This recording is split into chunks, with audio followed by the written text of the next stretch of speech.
Bharatiya Janata party का संकल्प पत्र जारी होते ही लगातार भी कांग्रेस पार्टी उस पर हमला कर रही है और बता रही है कि जो संकल्प पत्र है इसको लेकर कई तरह के आरोप है और उनके आरोपों को हम जानेंगे। हमारे साथ है राष्ट्रीय प्रवक्ता डॉक्टर चयनिका उनियाल जी, आपका बहुत बहुत स्वागत है। आपको किस तरह से लग रहा है ये संकल्प पत्र? देखिए, संकल्प पत्र नहीं है, बेसिकली जिसने बनाया उसने कोई स्टडी नहीं किया, कोई रिसर्च नहीं किया और हड़बड़ी में जो दिखता है ना, बुखलाहट दिख रही है, हड़बड़ी दिख रही है कि कांग्रेस ऐसी योजनाएं ला रही है तो हम क्या कहें।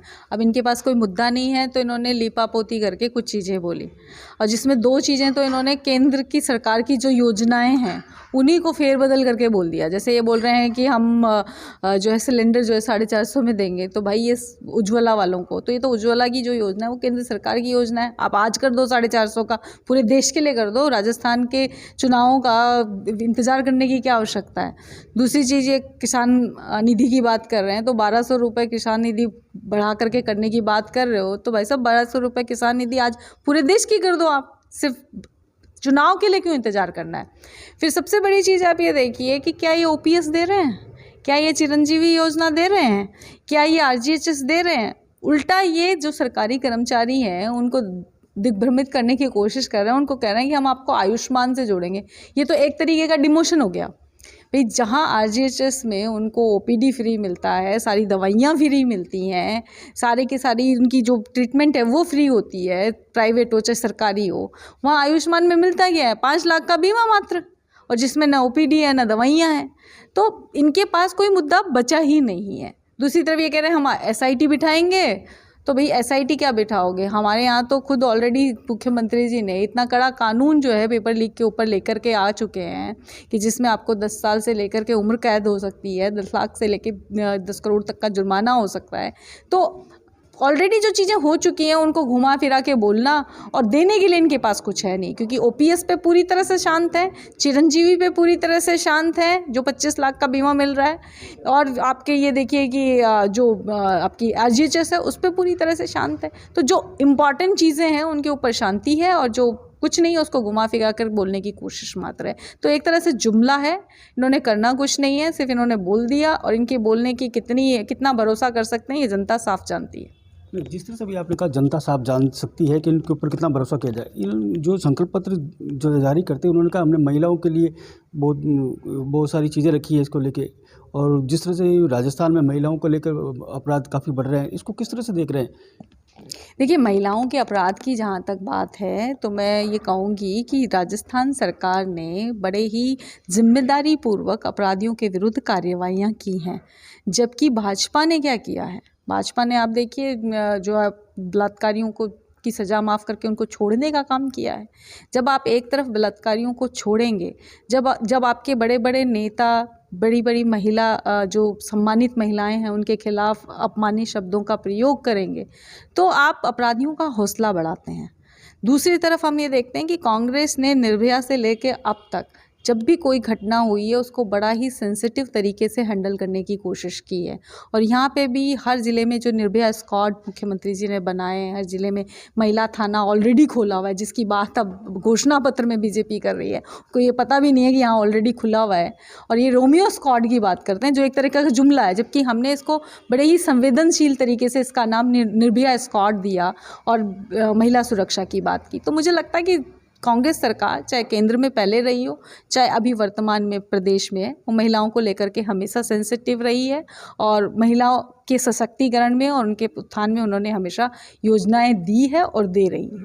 लगातार कांग्रेस की तरफ से एक नारा जारी किया जा रहा है, चौथी बार गहलोत सरकार, चौथी बार मुख्यमंत्री अशोक गहलोत, इसको लेकर आप क्या सरोकार रखते हैं? जी देखिए, अभी फ़िलहाल हमारे मुख्यमंत्री वही हैं, तो इस तरह की जो है वो हमारे नेता भी हैं, सीनियर नेता भी हैं, तो इस तरह का नारा आता है तो ये जनभावना हो सकती है। नहीं, आप किस तरह से देख रहे हैं इस नारे को कि चौथी बार मुख्यमंत्री अशोक गहलोत को लेकर? देखिए, मैं मुख्यमंत्री नहीं बनाती हूँ, पार्टी मुख्यमंत्री बनाती है और पार्टी जो हमारे जो विधायक हैं वो मुख्यमंत्री बनाते हैं। मैं तो उस कहीं निर्णय प्रक्रिया में भी कहीं पे भी शामिल नहीं होती हूँ, तो और मैं न विधायक हूँ, तो मेरी राय की कोई वैल्यू ही नहीं है। जी, जिस तरह से अभी एक और बात करते हैं कि लगातार दौरे चल रहे हैं, बड़ी बड़ी रोड शो हो रहे हैं, सभाएं हो रही है, इस दौरान मुख्यमंत्री अकेले ही बैटिंग करते नजर आ रहे हैं, बाकी सब लोग नज़र नहीं आ रहे हैं। देखिए, वो हमारे नेता हैं, तो ऑब्वियसली जो कैप्टन होता है वो सबसे ज़्यादा काम करता है, तो वो अभी कैप्टन है इस शिप के, तो ऑब्वियसली वो सबसे ज़्यादा दिखेंगे आपको। लेकिन ऐसा नहीं है। अब ये देखिए जितने भी लीडर्स हैं वो उनके एक साथ तस्वीरें आपको बार बार मीडिया में, सोशल मीडिया में देखने को मिल रही हैं। तो सब लोगों की अपनी अपनी जिम्मेदारियां हैं, हर व्यक्ति अपने अपने हिस्से की जिम्मेदारी निभा रहा है। अगर मुझे जोधपुर संभाग भेजा गया है तो मैं यहाँ संभाल रही हूँ, तो जिसको पास में जो जिम्मेदारी आई है वो व्यक्ति संभाल रहा है। लेकिन चूँकि मुख्यमंत्री हैं, चूँकि वो कैप्टन हैं अभी इस शिप के, तो प्रमुख जिम्मेदारी उन्हीं की बनती है, तो वो दिख रहे हैं, तो ये तो अच्छी बात है कि वो दिख रहे हैं। जी, अब एक और सवाल, जिस तरह से उदयपुर वाटी से लगातार लाल डायरी का जिन बाहर निकल रहा है और लगातार नए नए दावे किए जा रहे हैं, उस पर आरोप लगाया जा रहा है कि सरकार नहीं आएगी, ये भी नया को पेपर आया था उसमें, इसको किस तरह से लाल डायरी क्या है, ये भ्रष्टाचार की है या फिर क्या बीजेपी इसको लगातार बोल रही है? देखिए लाल डायरी की कोई प्रामाणिकता तो है नहीं, ठीक है, एक शगुफा इन्होंने छोड़ दिया है। मैं फिर कहूँगी, चूँकि कांग्रेस की जो 7 गारंटियां हैं और कांग्रेस के जो पुराने काम जो माननीय मुख्यमंत्री जी के नेतृत्व में यहाँ कांग्रेस सरकार ने किए हैं, उनका जवाब भाजपा के पास है नहीं, और जवाब नहीं है इसीलिए कभी कराची पहुँचते हैं, कभी लाहौर पहुँचते हैं, कभी लाल डायरी ढूंढते हैं, और तो और प्रधानमंत्री जी जो है बायतू पहुँच करके वहाँ पे झूठ तक बोल देते हैं कि है ना लंपी की गायों को जो है कष्ट में छोड़ दिया, जबकि पूरा राजस्थान जानता है, पूरा देश जानता है बल्कि, कि राजस्थान पहला राज्य था जिसने गायों को जो है 40,000 रुपये पशुपालकों को जिनकी गाय गई मरी, या उनको जो है उनके खाते में डायरेक्ट ट्रांसफ़र कराए। यहाँ तक कि विधायकों को कहा गया कि वो अपनी विधायक निधि से काम कर सकते हैं। यहाँ तक कि मुख्यमंत्री जी ने केंद्र सरकार को लिखा कि इसे राष्ट्रीय आपदा और महामारी घोषित कीजिए। उस समय प्रधानमंत्री जी ने उस पर चुप्पी साध ली, और आज वही सार्वजनिक मंच से सरेआम बड़े कॉन्फिडेंस से झूठ बोलकर कह रहे हैं कि हमने कष्ट में छोड़ दिया। तो आप ये देखिए, ये उनके घबराहट का और उनके जो है कह सकते हैं ना कि उनको समझ में आ रहा है कि कुछ हमारे पास बचा नहीं है बोलने के लिए, इसीलिए ये जो तरह तरह के जिन्न जो हैं वो निकालने की कोशिश कर रहे हैं ताकि जनता को दिग्भ्रमित कर सकें। पर जनता राजस्थान की बड़ी समझदार है, वो दिग्भ्रमित होने वाली नहीं है। उन्हें याद रखना है इस बात को कि क्या ये चिरंजीवी दे रहे हैं, क्या ये ओपीएस दे रहे हैं, क्या ये आरजीएचएस दे रहे हैं। इनसे बार बार पूछिए कि आप इनके बारे में आपकी क्या राय है। जी, अब इनके बारे में राय, एक और राय मेरी आपसे जानना चाहता हूँ, जैसे मुख्यमंत्री, अब जैसे सरकार अब बनती है आपकी जी, तो मुख्यमंत्री कौन रहेगा? जिस तरह से लगातार सचिन पायलट भी दावे कर रहे हैं, एक बार बगावत भी की थी, और अब किस तरह से उन दोनों के बीच में रिश्ते हैं। अभी तक तो कांग्रेस बता रही है कि हम एक हो गए हैं, लेकिन सचिन पायलट की ओर से कभी भी बीजेपी के ऊपर किस तरह का कोई बयान भी नहीं आया है। लगातार जिन लोगों का साथ की बात कही गई थी। देखिए सचिन पायलट जी और अशोक गहलोत जी, मैंने अभी देखा राहुल जी के सभा में भी वो लोग साथ साथ थे, वॉर रूम के अंदर भी उनकी साथ साथ फ़ोटोज़ आई है। मुख्यमंत्री पहले भी विधायकों ने और आला कमान ने मिल कर के चुना था कि किसको बनाना है, तो आगे भी वही करेंगे। मेरा तो कोई रोल नहीं है, तो मेरा इस पर टिप्पणी करना ठीक नहीं है कि कौन बनेगा और कौन नहीं बनेगा। और रही बात क्या कहते हैं मनमुटाव की या मतभेदों की, तो जिस समय सीएम बने थे तो उसको उस समय सचिन पायलट जी ने स्वीकार भी किया था, क्योंकि जब ओथ हुई थी तो सचिन जी वहाँ पे थे।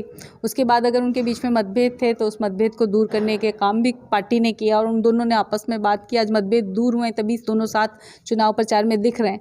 दूसरी तरफ आप भाजपा को देखिए ना, भाजपा में मतभेदों की तो मतलब क्या कहते हैं बाढ़ आई हुई है एक तरह से। आप देखो तो यहाँ पे आपके गजेंद्र सिंह जी हैं, तो उधर वसुंधरा जी हैं, तो फिर पूनिया जी हैं, तो फिर जोशी जी हैं, है ना। और जोशी जी के खुद के गृह ज़िले में क्या हाल है वो सबको पता है। तो वो पहले अपना घर संभालेंगे तो बेहतर है। कांग्रेस का घर तो संभला हुआ है, तभी वो साथ दिख रहे हैं। जी, अब कांग्रेस का घर तो संभला हुआ है, आप कह रहे साथ दिख रहे हैं। अनुशासन की बात की जाती है, कांग्रेस पार्टी अनुशासन की बात करती है, अनुशासन की पार्टी है, तो अनुशासनहीनता हुई थी, उसके बावजूद कोई कार्रवाई नहीं हुई, इतना कुछ हुआ था, इसको क्या कहें? देखिए वो केंद्र में बैठे हुए नेतृत्व ने जो भी चीज़ें हैं वो बात करके आपसी सहमति से की होगी। कार्रवाई की जो भी बात है, जो कार्रवाई करनी चाहिए या नहीं करनी चाहिए, उस समय बहुत सारे लोगों को पदों से हटाया भी गया, वो दोबारा रीइंस्टेट नहीं हुए थे, तो ये भी एक तरह की कार्यवाही ही थी।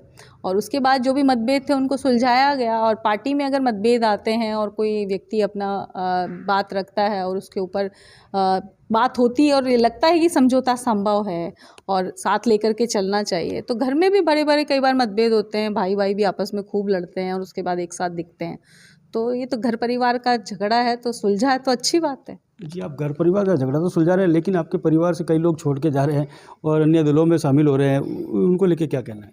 देखिए, राजनीति में ये आजकल एक क्या कह सकते हैं, एक परंपरा सी हो गई है कि लोग इधर से उधर जो है जब चुनावी टाइम में विशेषकर, तो मुझे लगता है कि कुछ लोग होते हैं जो विचारधारात्मक रूप से जुड़ कर के किसी पार्टी के साथ आते हैं और वो कैसी भी परिस्थितियां हो उस पार्टी को नहीं छोड़ते। वो हमेशा उस पार्टी के साथ में, अपने संगठन के साथ में रहते हैं, चाहे सत्ता हो चाहे ना हो।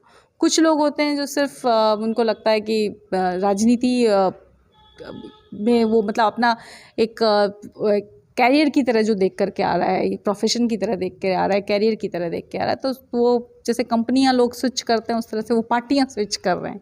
तो उसके बारे में आजकल का नया ट्रेंड है, ये पहले कम देखने को मिलता था और ये अच्छा नहीं है, ये अफसोसजनक है। जी, एबीपी न्यूज़ से बातचीत करने के लिए बहुत बहुत धन्यवाद। सबसे बड़ी बात बता दूं कि जिस तरह से मुख्यमंत्री अशोक गहलोत ने 7 गारंटियों की घोषणा की थी, उसके बाद भारतीय जनता पार्टी ने लगातार उन पर आरोप लगाए थे। उसके बाद जिस तरह से भारतीय जनता पार्टी ने संकल्प पत्र जारी किया, उसी के तहत लगातार कांग्रेस भी अब हमला कर रही है। जोधपुर से करण पुरी, एबीपी न्यूज़।